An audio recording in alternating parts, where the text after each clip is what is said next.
Henry and Laura Harmon.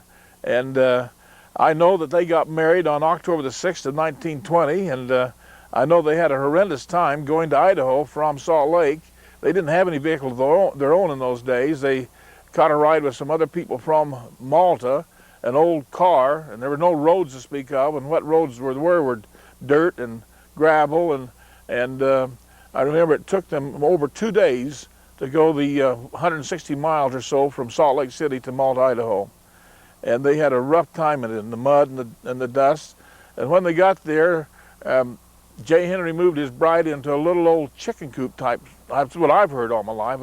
It was a shack out on a lane near the downtown Malta, where they lived those first couple of years while he built a log cabin on his homestead, as he was homesteading some land there in Malta.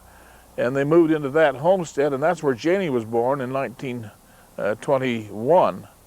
Wasn't she born? Yeah, 21, when Janie was born, August the 20th. And then a couple of years later came Dorothy on the same date, August the 20th of 1923. And then I came along on October 26th of, October 21st of 1926. And I can remember many of the birthdays after that. Joe came along on Thanksgiving, 27th of November of 1927, 20, anyway, he's 27, because he's just 13 months younger than I am. Well, we all grew up there in Malta, Idaho. You know, my memories of the place are all happy. A lot of people think it was a desolate place, and in fact, my wife, Etta, Hardy will go there with me today. If we had family there, I guess she wouldn't mind it so much, but she really doesn't like to go to Malta, except she does know there's wonderful people there, and we do have some great friends there still. But I was happy there. In my childhood, growing up in the late 20s and then all through the 30s, during the Depression years, I mean, I guess everybody was poor, and so we were all together in the same boat, everybody in the whole valley. And I remember Dad was a postmaster, and we lived in at first he had a business, cream buying station, where he bought cream for a company that was based down in Rupert, where they made butter out of the cream. And he also had a small grocery store, and he was a real good butcher. He knew how to cut up meat just great. And we had a large ice box where we kept the cuts of meats in that we sold out of the store there in Malta. A tragedy kind of came to that business in the sense that a man by the name of George Burdick kept all the cream checks that Dad signed on this company's bank, and he had over, I don't know what it was, something over $2,000 worth of cream checks that he had never cashed, and they all had Dad's signature on them, and he hadn't signed that he was the agent for this company. Well, in about 1932 or so, I can't remember the date, I was too young, but anyway, he decided, and the company went bankrupt. And so George Burdick had all these checks with Dad's signature on them, and he got a lawyer out of Burley, and they sued Dad for that money, and of course in the Depression years, they won the suit somehow because Dad's signature was on all those checks and hadn't written agent. And so he won, and that wiped Dad out. I mean, he coming up with the money to pay for that court costs and everything else along with the bad checks.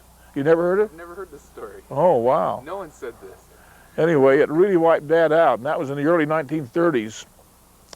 He had been planning on building a home there in Malta and a new office for the business. He finally did get that home built. It was a red brick building there on the corner, and we moved into it about 1934.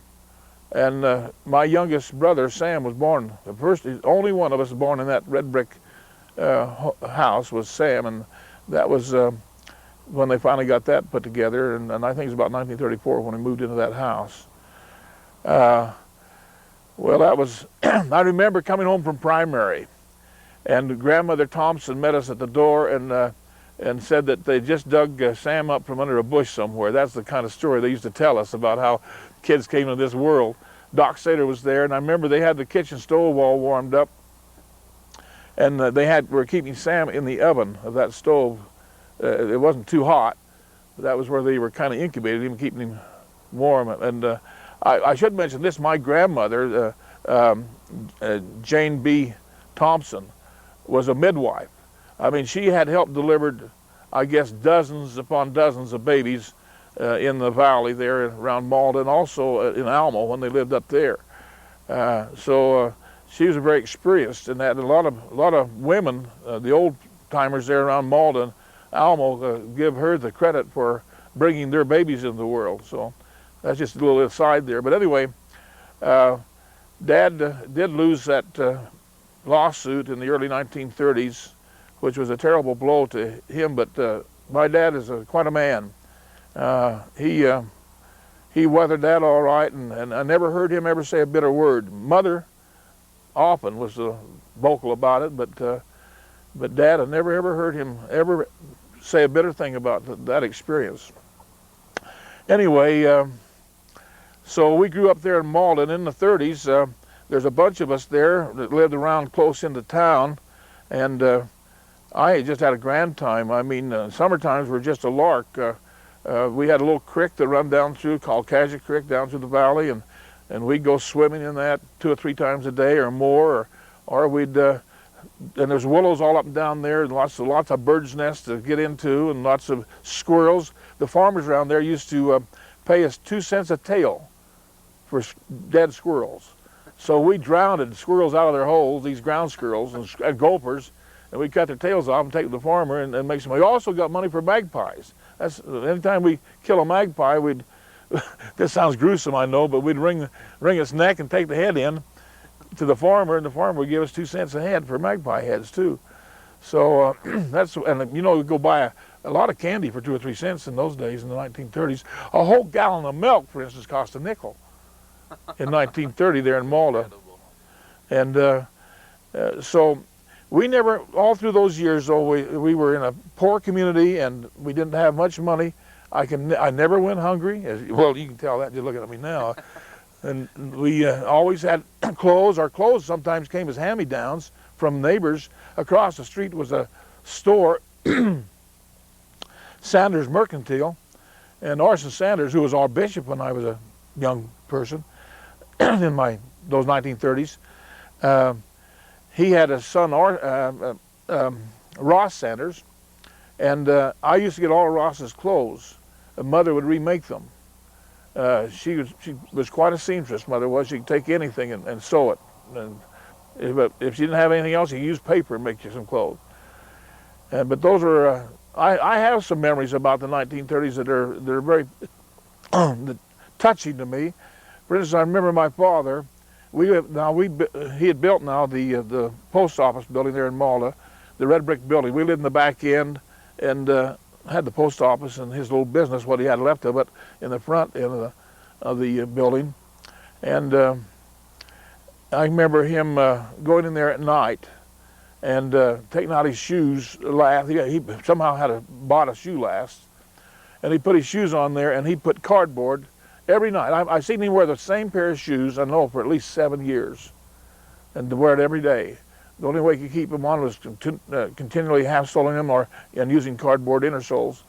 And I remember him doing that over the years. Another thing about Dad that I remember is when he'd go in that at night, he believed very much in saying his personal prayers out loud. And he'd go into the post office and shut the doors in from the rooms at the back of the house where we lived, but we could hear him.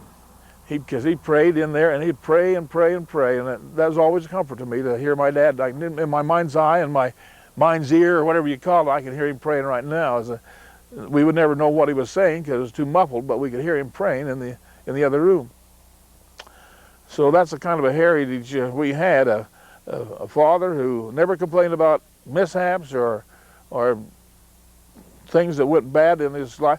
I only heard him cuss once.